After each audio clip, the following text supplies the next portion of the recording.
The deepest scars aren't on the skin, but on the heart that trusted too much. We bring you the intense narratives of broken promises and the long, cold road to finding justice for oneself. Hit that subscribe button and stay tuned for these powerful human dramas. On the morning of September 4th, 2023, my daughter looked me straight in the eye across my own kitchen table, the table her father built by hand 31 years ago, and said, "Mom, honestly, a place like Meadow Pines would be perfect for someone at your stage of life. I'm Gloria Watkins. I'm 64 years old, and I want to tell you what happened next. If you're listening from somewhere far away, drop your city in the comments. I want to see how far this story travels. And please stay with me until the end, because what I'm about to tell you changed everything I thought I knew about family, about sacrifice, and about myself. I didn't argue. I didn't cry. I set down my coffee cup, looked at my daughter and said, "Let me think about it." Then I walked out to my garden, sat down on the bench Thomas built the summer before he got sick, and made myself a promise. 4 months later, I was standing on a sun-warmed terrace in Lisbon, Portugal, watching the Tagus River catch the afternoon light like scattered gold coins, eating a pastel de nata I'd bought for €1.20 from the bakery downstairs. My phone showed 14 missed calls from my daughter. I finished the pastry first, but I'm getting ahead of myself. Let me take you back to where it all started. My name is Gloria Ann Watkins. I spent 28 years as a registered nurse at Grady Memorial Hospital in Atlanta, Georgia. I worked the cardiac unit for most of those years. I held hands with people on the worst days of their lives.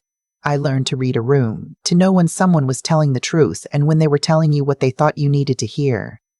28 years of that will sharpen your instincts down to something fine, as a scalpel. I mention this because my daughter Renee told her husband that I was getting confused in my old age, that I was having trouble keeping up with my finances, that I probably needed help managing my affairs. She said this while sitting in my living room, in the house I'd kept for 26 years, eating the biscuits I'd made from scratch that same morning.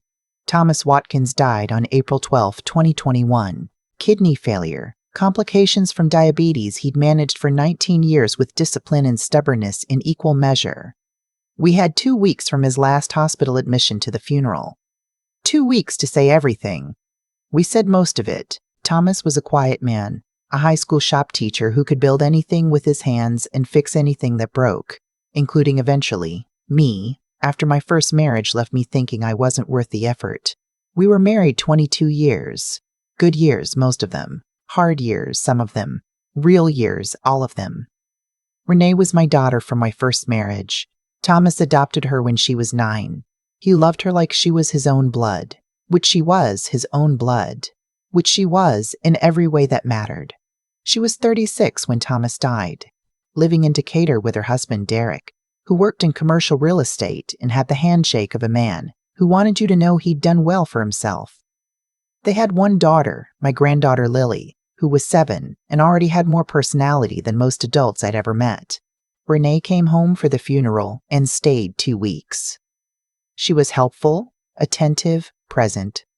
She handled the flowers, coordinated the repast, managed the visitors so I didn't have to. I was grateful. I told her so. What I didn't know was that she was also going through Thomas's desk. The first Sunday after the funeral, Renee sat down across from me at that kitchen table and said, "Mom, I need to talk to you about the house." I wrapped my hands around my coffee cup. "What about it? You're going to be alone here. The mortgage has 12 years left. You're on a fixed income now. Derek and I have been talking, and we think it would make more sense, financially, practically, if you transferred the deed to our names, for estate planning, so nothing gets tied up in probate when the time comes." I looked at my daughter. She had Thomas's eyes, not biologically, but in the way she'd learned to use them. Steady, patient, giving nothing away. I was 59 years old. My husband had been in the ground for 11 days. I said, "Let me think about it." She nodded. Reasonable. Understanding. She left the paperwork on the counter. 3 weeks later, still numb, still sleeping on Thomas's side of the bed because mine felt too far away, I signed. I didn't read every page. I should have. I trusted her. She was my daughter. For the first year, things were fine. Renee called twice a week. Lily came to spend weekends. I cooked, I gardened. I went back to doing some per diem nursing shifts at a clinic in Midtown because the silence in the house had weight to it, and work had always been the thing that kept me anchored. Then, in the spring of 2022, about 14 months after Thomas died, Renee called. Mom, Derek and I have been going back and forth on something. The market is insane right now and our lease is up in August. We've been thinking, you have all that space and Lily would love being closer to you. What if we stayed with you for a little while? Just until we find the right house. 3 months, maybe 4. I lived alone in a 4-bedroom colonial with a finished basement and a garden Thomas had designed himself.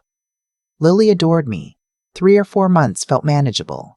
Of course, I said. Stay as long as you need. They moved in on August 3rd, 2022. The changes came the way water damage comes. You don't notice it until the ceiling is already soft. First, Derek needed a home office for his calls, so the guest room became his workspace. Thomas's drafting table, where he'd spent 30 years drawing plans for the birdhouses and bookcases and bedroom sets he built on weekends, went to the garage. Then the garage became Derek's storage for what he called business materials, which appeared to be boxes of branded merchandise from a side venture I was never fully briefed on. Thomas's woodworking tools, his hand planes, his chisels, the Japanese pull saw he'd saved for 6 months to buy, got stacked in a corner under a tarp. I didn't say anything. It was temporary. Renee took over the kitchen, which I understood in theory but found difficult in practice because the kitchen had always been mine. Thomas and I had remodeled it in 2015, taken out a small home equity loan to do the tile backsplash in the new counters. I knew every drawer, every cabinet hinge, every particular of that space. Renee reorganized it according to a system I was never explained and rearranged the spice cabinet alphabetically, which meant I could no longer find anything by instinct. She was also on a wellness program. Organic, plant-based, no refined sugar, no pork, nothing fried. I understood that too. People make their choices. What I understood less was the Tuesday I made Thomas's mother's fried chicken, a recipe I had made 140 times in this house, a recipe that had fed Thomas through his worst hospital stays, that had anchored every holiday, every birthday, every Sunday. And Renee came into the kitchen, looked at the cast iron pan, and said, Mom, we're really trying to stay away from that kind of food. Could you maybe do a baked option? That kind of food. I turned down the flame and said, Of course, sweetheart, and put the chicken in the refrigerator. That night, I ate it cold, standing at the counter alone at 10 o'clock. Derek was pleasant the way a hotel concierge is pleasant, consistently, professionally, with a warmth calibrated to avoid intimacy. He called me Miss Gloria, which I'd asked him not to do since the year he and Renee got engaged. And he had a habit of nodding slowly while you were talking that made you feel like you were being evaluated rather than heard. He also handled my mail. This started small. He'd been home one afternoon when a delivery came, signed for a package, brought it inside. Then, over the following weeks, somehow he was always the one at the door, always the one clearing the counter, always the one with a helpful, I'll grab that for you, Ms. Gloria. 2 months in, I noticed I hadn't seen my own mail in 3 weeks. When I brought it up, Derek smiled and said they'd been holding things for me because there had been some confusing financial documents and they didn't want me to stress. He said it so gently, so reasonably, that I almost let it go. I didn't let it go. I started checking the mailbox myself every morning at 7, before anyone else was up. The thing about Renee was that she loved me. I have never doubted that, not for 1 second. But love and respect are different muscles, and somewhere along the way she had stopped exercising one of them when it came to me. She loved me the way you love a place from childhood, with warmth, with nostalgia, with a firm unconscious belief that it will always be exactly as you left it, waiting, unchanged, available. She stopped asking and started informing. Mom, Lily's teacher does home visits on Thursdays. I told her you'd be here and could let her in. I had a clinic shift on Thursdays. I rearranged it. Mom, Derek's parents are coming this weekend. I'm thinking we do the backyard, so don't make any plans. I'd had plans with my friend Carolyn from the hospital for 3 weeks. I canceled. Mom, we were thinking the living room would flow better if we moved the furniture. Derek has a guy. Thomas and I had placed every piece of that furniture together. Some of it he'd built. The sectional was against the wall where the light hit it just right in the evening, where Thomas used to sit and read. We moved the sectional, and through all of it, I said nothing. Because she was my daughter. Because she was grieving Thomas too in her own way. Because family helps family. Because it was temporary. It was not temporary. 14 months after they moved in on a Saturday morning in October, I was weeding the back garden when I heard Renee on the phone in the kitchen. The window above the sink was open. No, the timeline is fine. Derek thinks we can list in the spring once we get the renovation quotes. The kitchen needs to be completely redone, and we're thinking open concept for the main floor. A pause. Well, the issue is Mom. You know how she is. She gets sentimental about things. We're going to have to manage that carefully. Another pause, then a laugh. I mean, she can't live with us forever. Derek's already talked to someone at Meadow Pines. They have a memory care wing, which, she's fine now. But she's 64, and with the history of dementia on her side of the family, it's just responsible planning. I was 64 years old. I ran 4 miles every other morning. I worked nursing shifts where I was responsible for patients' lives. I maintained a garden, managed a household, and had not forgotten a single thing in my life that mattered. Memory care wing. I sat back on my heels in the dirt, and I felt something settle in my chest. Cold and clear and certain. The way a diagnosis feels when you already knew. I would not say one word until I had a plan. September 4th was the morning Renee chose to have the conversation. Lily was at a friend's house. Derek was on a call upstairs. Renee had made herself a smoothie and sat across from me at Thomas's table with her hands folded and her voice at the particular frequency she used when she was saying something she'd rehearsed. She said I'd been so incredible, so generous. She said it had meant everything, having my support during such a hard season. She said she and Derek had been doing a lot of thinking, and they really felt that with the equity in the house and the current market conditions, now was actually the ideal time to make a move. For everyone. She said Meadow Pines had an independent living section, not memory care. She corrected herself quickly. A lovely community with a pool and organized activities and other women my age. She said, Mom, honestly, this stage of your life should be about enjoyment, not maintenance. You shouldn't be worried about the roof and the gutters in the yard. You deserve to rest. I was quiet for a moment. I asked, what stage is that exactly? Renee's smile held. You know what I mean. Derek appeared in the doorway then, casual, like he just happened to be there, holding his coffee mug, nodding slowly. Miss Gloria, he said, we really do think this is the best path forward. We've already spoken with a real estate agent about the property value. The market timing is genuinely exceptional. I looked at my son-in-law, then at my daughter, then at the table Thomas built. I said, let me think about it. They both exhaled. Of course, Renee said. Take your time. We have a tour scheduled at Meadow Pines next Friday if you want to come see it. Sure, I said. I'll be there.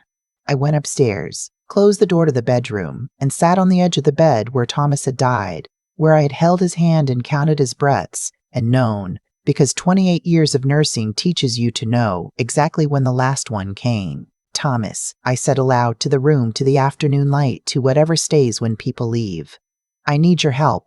I opened the drawer of his nightstand. I'd kept it exactly as it was. His reading glasses, his worn copy of James Baldwin, a tube of hand cream, a small key on a plain ring. I'd always assumed was a spare for the garden shed. Under the Baldwin, there was an envelope with my name on it. In Thomas's handwriting. I'd cleaned this room a dozen times. I had never opened that drawer. I don't know why. Maybe I wasn't ready. Maybe I knew, the way you know some things, that it was there for when I needed it. My hands didn't shake. I opened it. Gloria, if you found this, then I'm gone, and you needed to look. I've been trying to figure out how to tell you this for 2 years, but every time I started, I didn't want to worry you. So I'm telling you now, when I can't worry about your reaction. You remember when I retired from teaching in 2016 and picked up those consulting contracts? The vocational programs, the prison workshops, the curriculum work for the county. I was making good money, more than I let on. You were still working full-time, and I didn't want to make things complicated between us. So I kept it in a separate account, I put it somewhere it could grow. Here's what I need you to know. The life insurance policy. $620,000. Policy number TW4481927 with Lincoln Heritage. Contact is Barbara Sims. Her number is on the card in the back of this envelope. She's been expecting your call. I told her it might take you a while. The investment account at Edward Jones. $510,000. Advisor is Marcus Webb. Account number on the card. Marcus knows about you. He helped me set it up. The savings account at Peach State Credit Union. Account ending in $3301, $84,000. Joint account in both our names. I know you have the ATM card. Check the balance. The rental property, 2248 Westview Drive, the duplex I bought with Curtis back in 2014. Curtis sold me his half in 2018. It's mine outright, valued around $290,000. Rental income is $2,900 a month. Property manager is a woman named Diane Okafor. She's been depositing income into the Edward Jones linked account. Total accumulated since my death. Check with Marcus. Should be close to $80,000. Total roughly $1.6 million, plus the house. Gloria, I need you to understand something. You stayed with me through the hard years. The years before the diabetes was controlled. The years I was too proud and too stubborn and almost died twice before I let you take care of me properly. You never left. You never made me feel like a burden. You never once made me feel small. This money is yours, not Renee's. Yours. I set it up carefully. I've spoken with a lawyer, Clifford James. His card is in the envelope, and the estate is structured so that you are the sole beneficiary of everything except the house. The house I transferred for tax reasons, and I regret that now. Talk to Clifford. There may be more options than you think. Live, Gloria. I mean really live. You spent 28 years keeping other people alive. It's your turn. All my love, always and even now, Thomas. I sat with that letter for a long time. Then I dried my face, changed my clothes, and drove to Peach State Credit Union. The account balance was $84,000, untouched since Thomas's death. 31 months of statements I'd never requested. I sat with the bank manager, a young woman named Priya, who pulled the full history with the quiet efficiency of someone who'd seen this particular kind of shock before. She didn't make me feel foolish. I appreciated that. From the credit union, I drove to the office of Clifford James, attorney at law, on Peachtree Road. I called ahead from the parking lot. He answered on the second ring.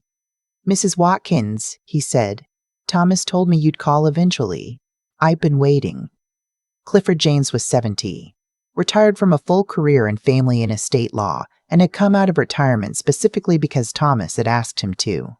He had the stillness of a man who had heard every variety of human betrayal and chose to remain, despite all of it, fundamentally decent. I told him everything. The deed transfer, the pension account, Derek managing my mail, the conversation I'd overheard, Meadow Pines. He listened without interrupting.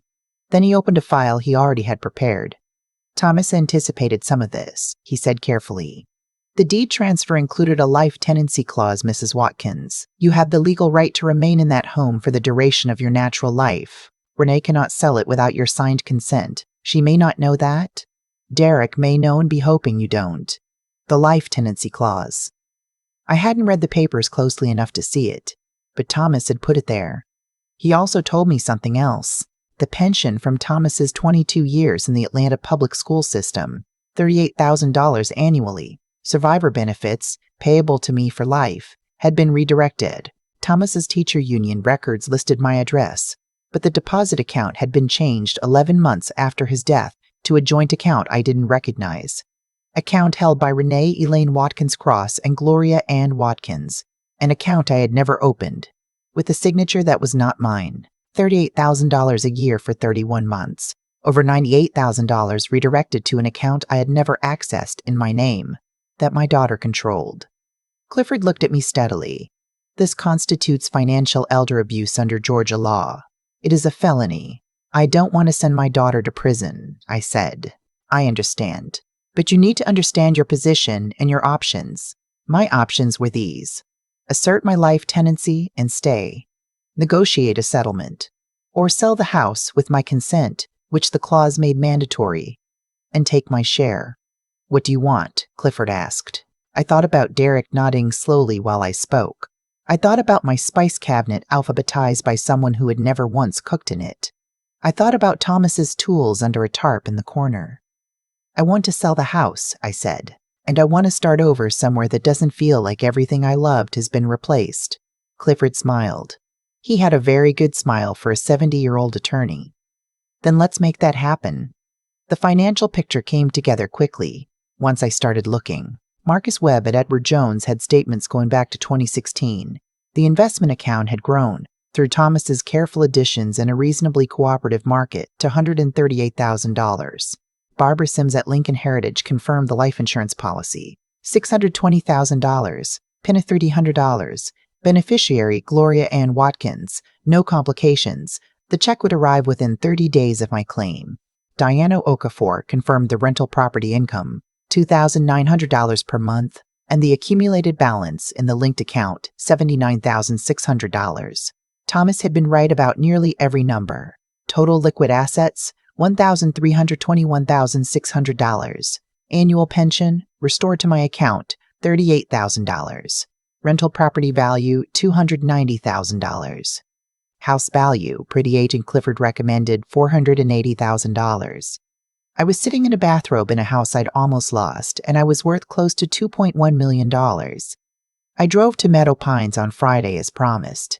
I walked through the independent living wing, nodded at the activities calendar, accepted a cup of tea, and took home the brochure.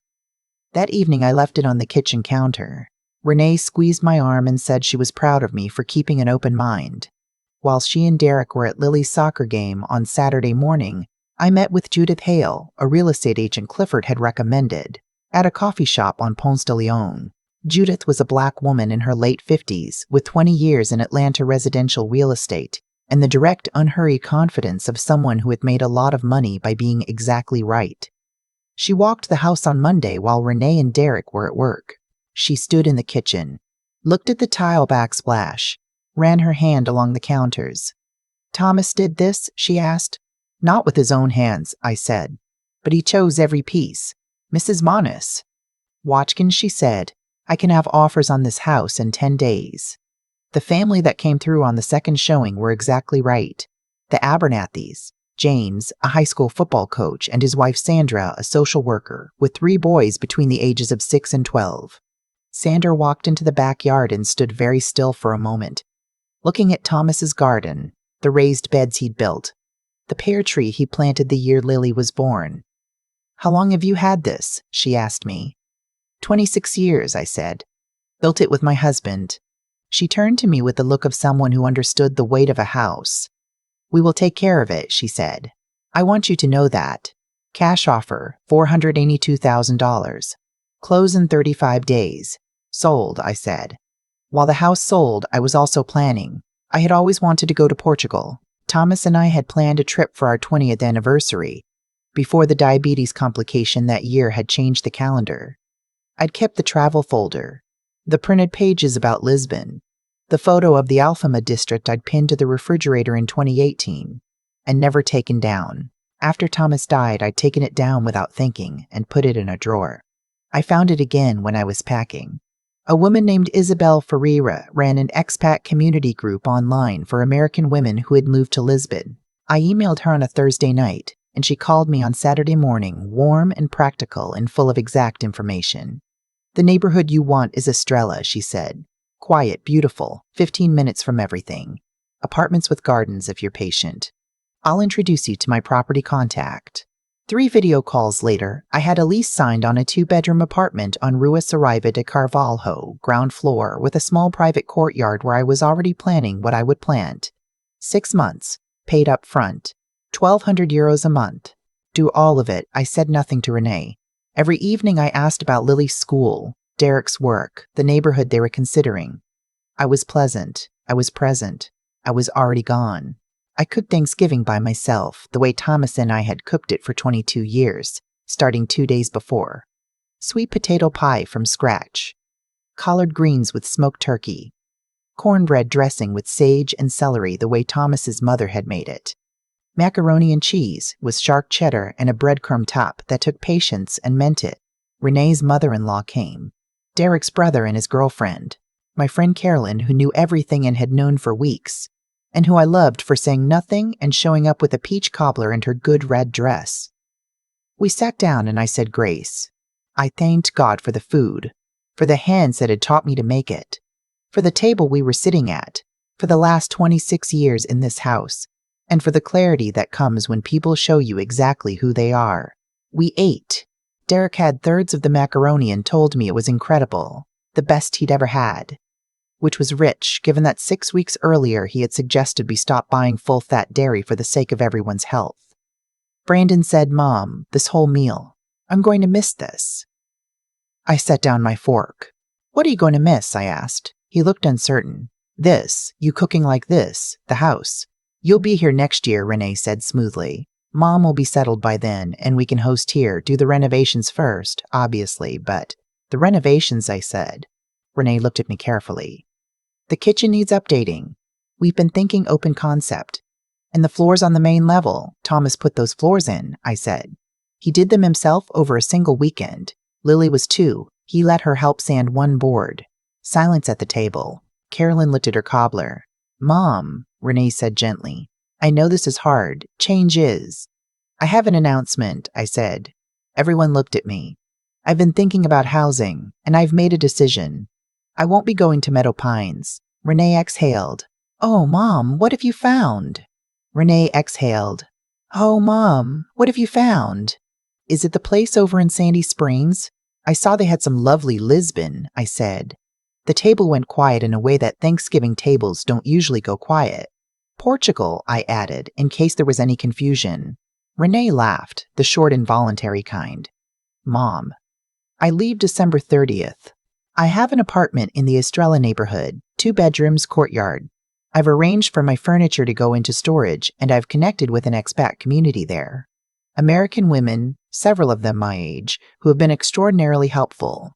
Derek set down his fork. "Miss Gloria," he started. "Your father," I said to Renee, "left me very well provided for, better than any of us knew, including me. It took me some time to find it, but I found it." Renee's face had gone very still. "He left me the life insurance, the investment accounts he'd been building since 2016, the rental property on Westview Drive, the accumulated income, the pension that should have been reaching me for the past 31 months. Derek was very quiet. "The house," I continued, "has a life tenancy clause. Clifford James helped me understand that. It means the sale requires my consent." I paused. "I gave my consent. It closes December 28th. The Abernathy family. James, Sandra, and their 3 boys take possession on January 3rd. Sandra Abernathy is a social worker. She stood in Thomas's garden and promised to take care of it. I believe her." Renee stood up. "Mom, you can't sell this house. It's in my name." "With a clause your father insisted on," I said, "which I suspect you didn't read as carefully as you should have." The room was very still. "Where are we supposed to go?" Renee's voice had an edge now, the rehearsed gentleness entirely gone. "You're adults," I said. "Find your own place." I stood up, "Find your own place." I stood up, folded my napkin, and looked at my daughter for a long moment. She was 38 years old, and somewhere in the last 2 years she had made a series of choices that had led her here, and I was not angry. I was sad in the way you're sad, when something that should have been good goes wrong through inattention and small selfishnesses that accumulated into something neither of you fully intended. "I love you," I said. "I will always love you, and I will call you from Lisbon." I took my coat and went to spend the evening at Carolyn's. Behind me I heard Derek say very quietly, "How much is she?" And then the door closed. The closing was on December 28th, a cold, bright Atlanta morning. James Abernathy had a firm handshake and emotional eyes. Sandra hugged me for a long time without saying anything, which was exactly the right thing to do. The check was $468,000 after commission. On the drive home, I calculated on a notepad at a red light, the way Thomas would have, life insurance claimed, $620,000. Investment accounts, $528,000.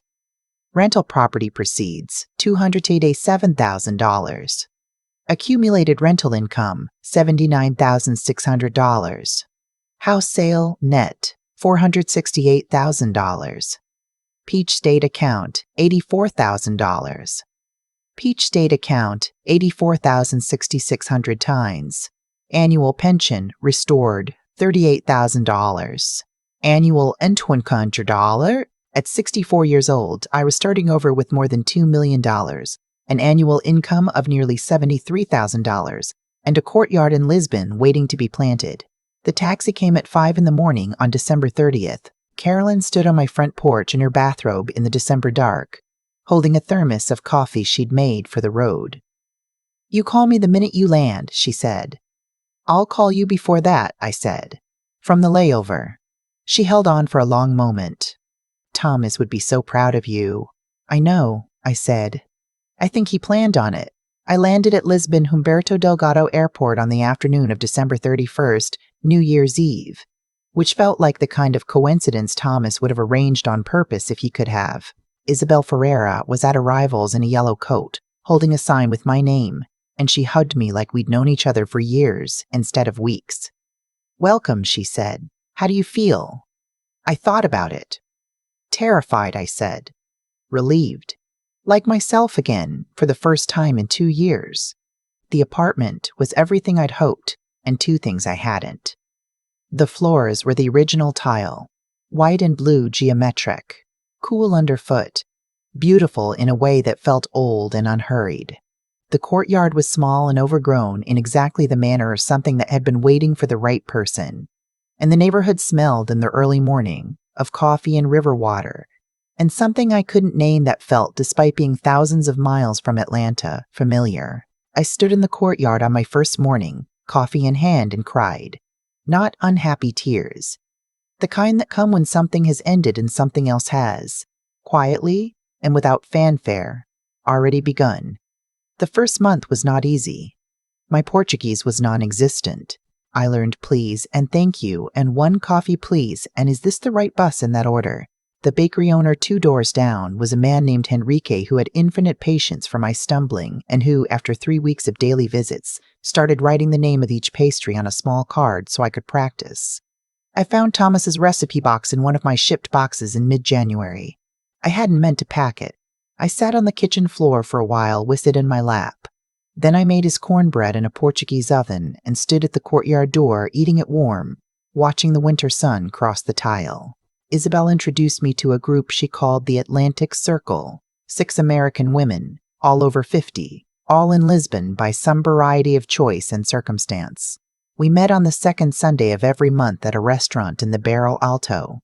There was Diane, 61, from Houston, retired attorney, Paulette, 67, from Detroit, former high school principal, Ruth, 58, from Baltimore, photographer, Margaret, 70, from Charleston, who had moved to Lisbon at 66 and said she would never go back and meant it as a compliment to Portugal, not a complaint about America, and now me. I brought banana pudding to the first meeting, made from scratch, in a ceramic dish I'd bought at the Saturday market on the Campo de Santa Clara. The table went quiet when I uncovered it. Paulette said, "Child, where did you come from?" I told them the story, all of it. Renee, Derek, the mail, the pension account, Thomas's letter, Meadow Pines, Thanksgiving, Lisbon. When I finished, Margaret was nodding slowly, Diane was shaking her head, and Ruth had her phone out. "I'm writing this down," Ruth said. "This is a book. It's a life," I said. "Same thing, if you live it right." I started a kitchen garden in the courtyard in February. Tomatoes, because Thomas always grew tomatoes, flat-leaf parsley, rosemary, a small bay laurel in a terracotta pot. Enrique from the bakery brought me a cutting of something he called just very good herb, and whose name I never successfully translated but which tasted extraordinary in eggs. I started teaching myself Portuguese in earnest, an hour every morning, before coffee, a practice I maintained with the discipline of someone who had spent 28 years starting pre-dawn shifts. By March I could hold a simple conversation. By April I could argue gently about the right way to make custard tart, which Henrique found delightful and I found necessary. Renee called 3 weeks after I landed. She had found an apartment in Buckhead, she said. 2 bedrooms, she and Derek and Lily were adjusting. Things were fine. Her voice had the careful quality of someone measuring each word before it left her mouth. She did not mention the pension account. Clifford had handled the formal letter. She knew what she had done, and that I knew. I asked about Lily. Renee's voice changed when she talked about her daughter, went softer and less careful, and for a few minutes we were just mother and daughter talking about a child we both loved. "Mom," she said finally, "are you happy there?" I looked out the kitchen window at the courtyard, at the tomato plant just beginning to show its first small flowers, at the bay laurel in the afternoon light. "Yes," I said, "I really am." Silence on the line. "I'm sorry," she said. Just those two words, nothing else. But the way she said them, I knew she meant the full weight of it. "I know," I said. "I know you are." She asked if she could visit in the summer. With Lily. I said yes. On one condition, you come ready to see me. Not your mother who needs managing. Me, Gloria. The person who was here before I was your mother, and who is still here and who is doing just fine. She was quiet. Then, "Okay, Mom, I'll come ready to see you." Lily asked to video call me every Sunday after that. She was 9 by then, curious about everything, full of questions about Portugal, about the pastries, about whether I'd seen the ocean yet, about whether there were cats. There were many cats. I sent her photos. I'm writing this 1 year and 4 months after I arrived. My Portuguese is conversational. I walk 3 miles every morning along the river before the city fully wakes up. I've joined a watercolor class taught by a British woman named Frances, who has lived in Lisbon for 12 years and paints the river in 60 different lights. I bought my apartment in September, 1.1 million euros paid in cash. It seemed right that the first property I ever owned outright should be in a country Thomas and I had always meant to visit. My liquid assets have grown to $2.3 million through conservative management. I live on $72,000 a year, pension and investment income, and still save $35,000 annually. I have no debt. Renee and Lily visited in August. Lily learned to say obrigada and por favor with a perfect accent and ate her weight in pastéis, and decided she wanted to live here when she grew up, which I chose to take as a compliment. Renee and I walked along the river one evening, just the two of us, and talked for 3 hours in a way we hadn't talked since she was in college. Honest, unguarded. Two women who had made mistakes and knew it, and were trying. "I didn't think of you as a person," she said. "I thought of you as my mom. I thought that meant you were always there, always okay, always available." "I know," I said. "I didn't think about what you wanted, what you needed." "No," I said. "You didn't." She linked her arm through mine. "I'm going to do better. I'm going to hold you to that," I said. We watched the river go dark under the evening light, and I thought about Thomas, who had held on to money for 22 years without telling me because he wanted me to find it when I needed it most, who had trusted me to be brave enough to use it, who had known somehow what I would need a way out of before I knew it myself. I raised my glass of Vinho Verde to the Tagus, the way I'd raised champagne to the Mediterranean in the story I'd heard from another woman, in another city, who had found her way to herself later than expected, and not a moment too late. To finding your own place, I said to the river, to Thomas, to the woman I was still in the process of becoming. The lights of the city came on one by one, their reflections long and golden on the water. I was home. Not because Lisbon was perfect, not because the money made it easy, though it helped. Not because I had escaped something, though I had, but because for the first time in more years than I wanted to count, every decision I made was mine. Every morning I woke up to was mine. Every cup of coffee on my own courtyard was mine, and the woman drinking it was someone I was finally, at 65, getting to know. If you're a woman who's been told you're too old to start over, too difficult to accommodate, too much to manage, I want you to hear this. They will call it care. They will call it concern. They will call it what's best for someone at your stage of life. Let them call it whatever they want. Then find your own place. It might just be waiting for you somewhere with better pastry and a view of the river.